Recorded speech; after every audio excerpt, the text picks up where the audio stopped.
In this video, we are going to talk about sequences, series, and the binomial theorem. So first, let's start off with what a sequence is. So I'm going to write the definition of this sequence. And basically what a sequence is just a function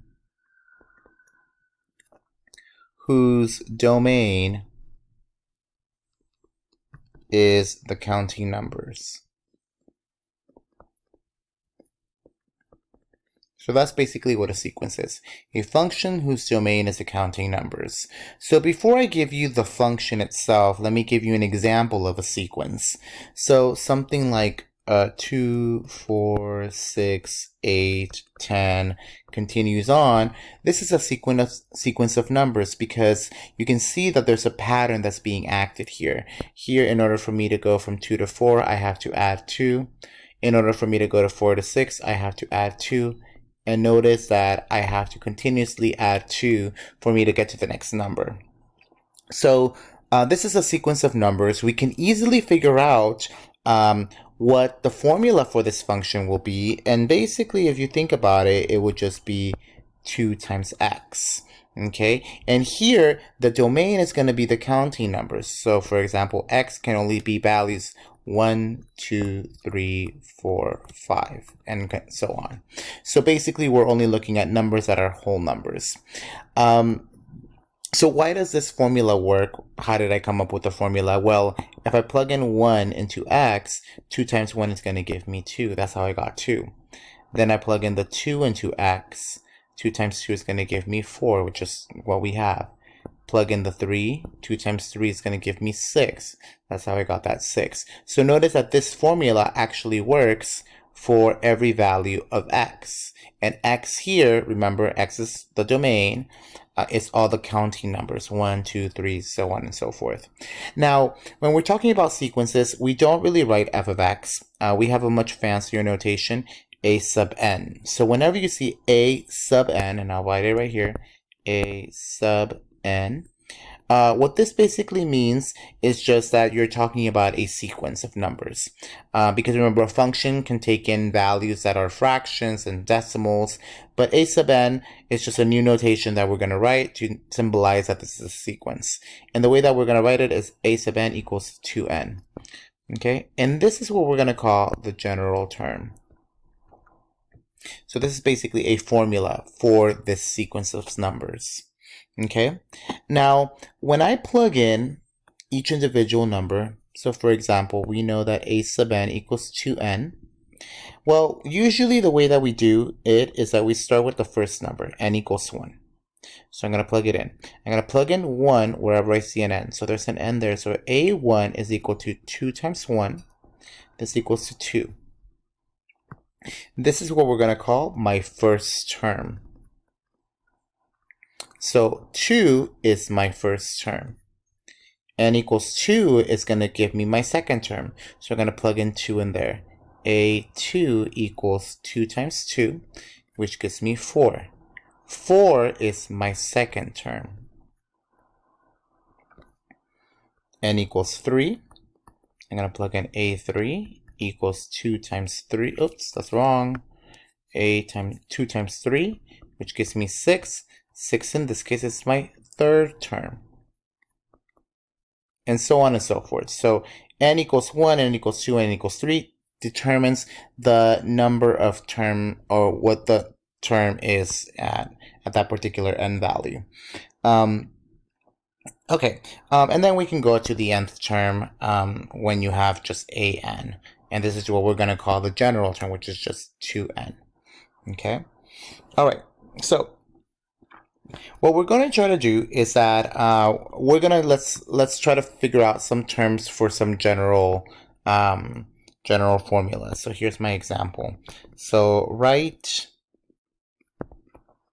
the first 5 terms of the general term. And here's my general term. A sub n equals 2n minus 5. Okay, so this is going to be part A. So this just says find the first 5 terms of the general term a sub n equals 2n minus 5. Okay, so the first thing that we're going to do, since we want to find the first 5 terms, I need to figure out what A1, A2, A3, A4, and A5 are. Okay, so A1, the first thing that we're going to do is we're going to plug in n equals 1 into this function. So we're going to have 2 times 1 minus 5. It's going to give us 2 minus 5, which is going to give us negative 3. So the first term is going to be negative 3. Then we're going to plug in 2 for the second one. 2 times 2 minus 5. This is going to give me 4 minus 5, which is going to give me negative 1. So that is now my second term. My third term, plug in 3 now. So I'm going to get 6 minus 5. This is going to give me positive 1. My fourth term, 2 times 4 minus 5. This gives me 8 minus 5, which then is going to give me 3. And my last one, I'm going to plug in 5. I'm going to get 10 minus 5, which gives me 5. So if you see, all of the terms are going to be negative 3, negative 1, 1, 3, and 5. So these are the first 5 terms of the general term.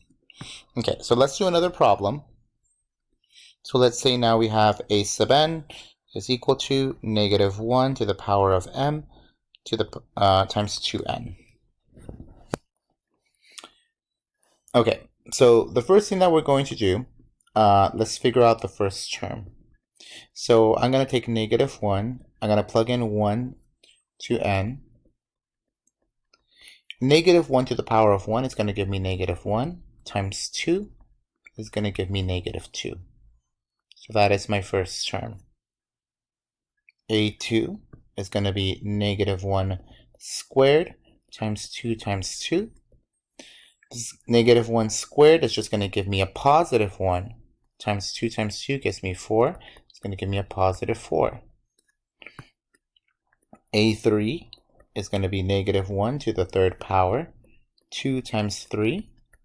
Negative 1 to the third power is now going to be negative 1 times 6 gives me negative 6. A4 is going to be negative 1 to the fourth power, 2 times 4.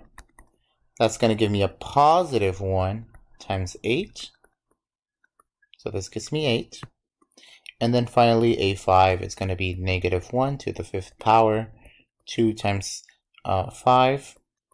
This is going to give me negative 1, because that's negative 1 to the fifth power, times 10, which gives me negative 10. Now, make some observations. You can see here in the 5 terms that the sign is alternating, which means that you have a negative, then a positive, negative, positive, negative. And this is what we call an alternating sequence, because it continues to alternate in between sign. And what we really want to do with these types of problems is that eventually we want to come up with a formula that will satisfy a sequence. So let's do the opposite. Now I'm going to give you the list of numbers. Let's try to figure out a formula. Now, usually this type of problems can be really tedious and it can be really, really difficult. So just have some patience. So what I'm going to do is I want to find the general term, or find a general formula for the sequence.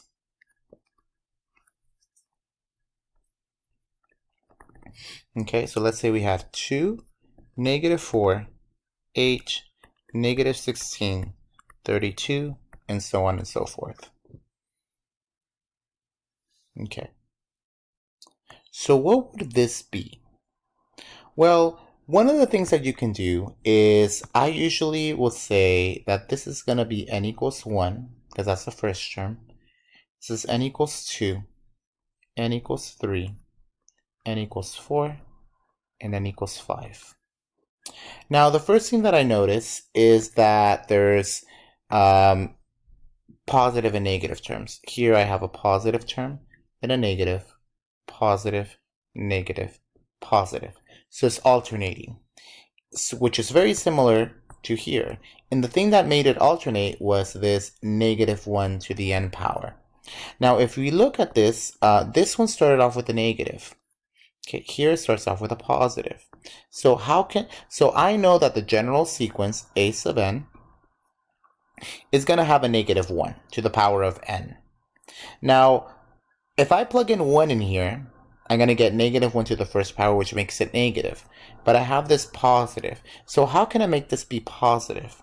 Well, one thing that I can do is I can add 1 to this.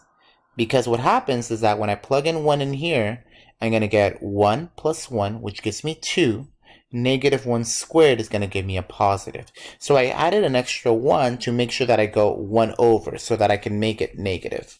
I can make it positive.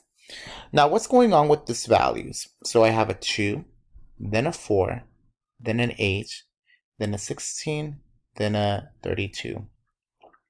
Well, it seems that I can multiply 2 times n. Because when I multiply it by 1, I get a 2. When I multiply it by 2, I get a 4. But when I multiply this by 3, I don't get an 8, I get a 6. So there's no way that this can be multiplied by n. So what else could it be? Well, let's think of other functions that we've thought about. Well, what about if I raise it to the power of n? Well, 2 to the first power is going to give me 2. 2 to the second power is going to give me 4. 2 to the third power is going to give me 8. 2 to the fourth power is going to give me 16. So this must be 2 to the n power. And you can go ahead and try to figure this out. So this part right here was dealt with the signs. This part was for the numbers. So I know it can be frustrating. It doesn't really come easily, but just it'll be really smart to just get used to them. Just bear with it. Be patient with it. Okay. So let's think of another problem.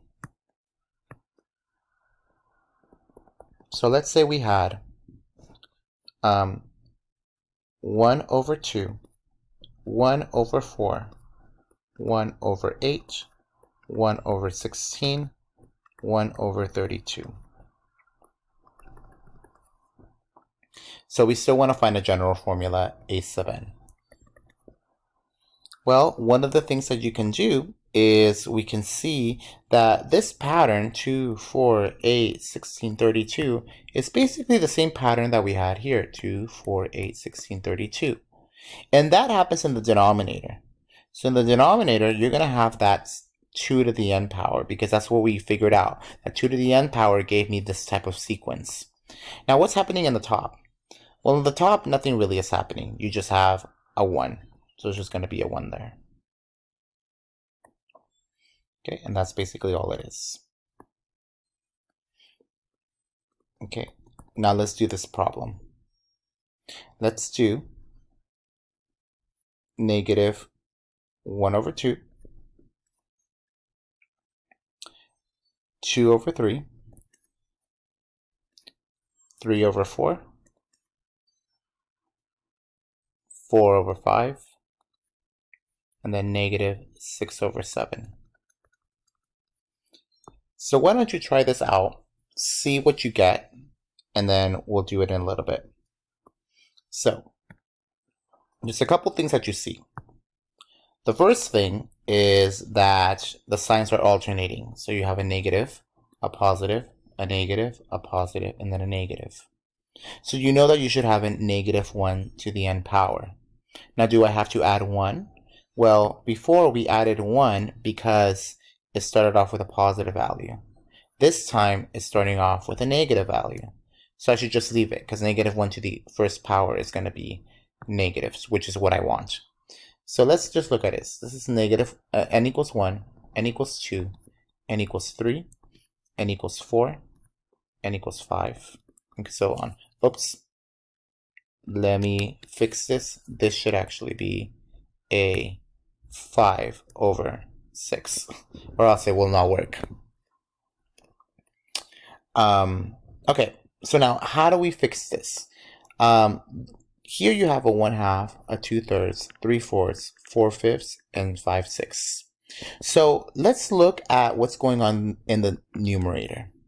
In the numerator, it just seems that I just have 1, 2, 3, 4, 5. So I'm just being added by 1. Notice that this corresponds with the value of n. N equals 1, then a 1. N equals 2, then a 2. N equals 3, then a 3, and so on and so forth. So this one is just n, because that's just going to be when I plug in n, I'm just going to have the numerator. What about the denominator? Well, the denominator is 1 more than whatever n is. So it's n plus 1, okay, because I'm adding 1 to each term. And that's basically all it is. So if you can plug in numbers, and you can see that they're going to give you those answers. Okay, so this is going to be my general solution. Okay. So it is a little difficult. It takes a little bit of practice, especially to get used to the sequences. But that's a little bit of a brief introduction of sequences.